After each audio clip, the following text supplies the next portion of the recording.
If journalistic freedom is a myth today, then it's always been a myth. You're as free as your editor, your owner, those who pay your salary, these individuals or the heads of these organizations want you to be. So, if you want to call it a myth, you can call it a myth.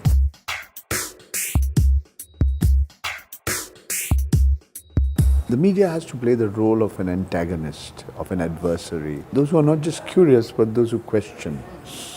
The whole idea being that you seek to hold accountable those who are in positions of power and authority. Be these individuals politicians or bureaucrats or corporate captains, whoever they are. Media has to take the role of being critical of the establishment. It's not that it has to necessarily be anti-establishment. You may support something, but the whole idea is that if you believe in democracy and you believe that if democracy has to be strong, then institutions which are responsible for upholding democracy need systems of checks and balances. Say within our society, you have bodies like the courts, you have bodies of auditors, the Controller and Auditor General of India and other organizations that come under it. You have, say, the Election Commission of India. We have still together, we don't have a Lokpal yet, but these are institutions which are supposed to strengthen democracy. You need a strong fourth pillar, the proverbial fourth estate. You can make out if you are operating and living in a democracy or not when you look at the media, when you look at the front pages of newspapers, when you look at the headlines of news bulletins, whether these news bulletins be on television or radio. And if all those news bulletins are only singing paeans of praise to the supreme leader or whoever's in power, then you know there's something wrong.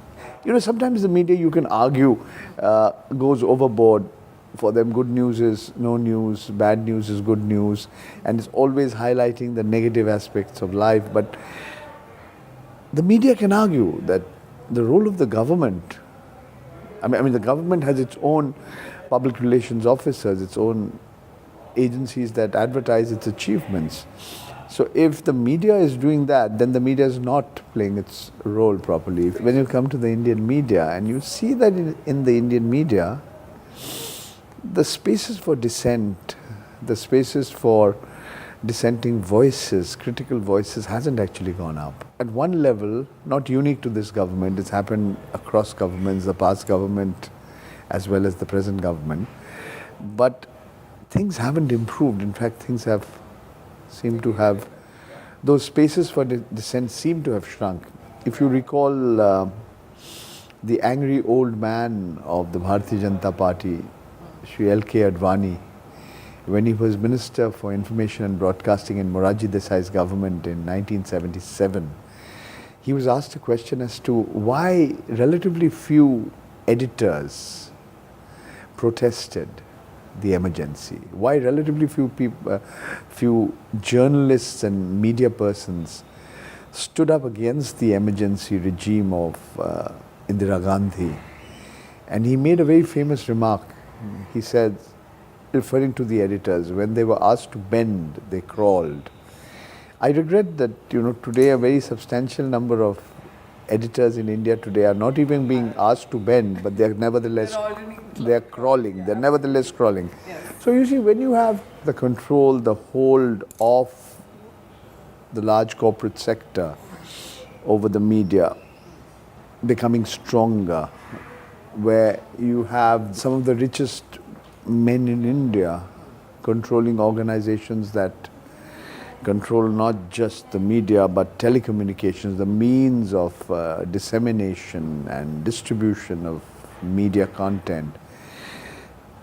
And together with the intensification of control exercised by large business houses over media, over the mass media, coupled with the fact that we also see political parties, politicians, individuals with very distinct political predilections also having a huge say in the working of the media, you find the roles for those dissenting voices, those critical voices, those who are seeking to question, those who are in positions of power and authority, those who are seeking to hold accountable those who might be misusing, abusing their discretionary powers and authority.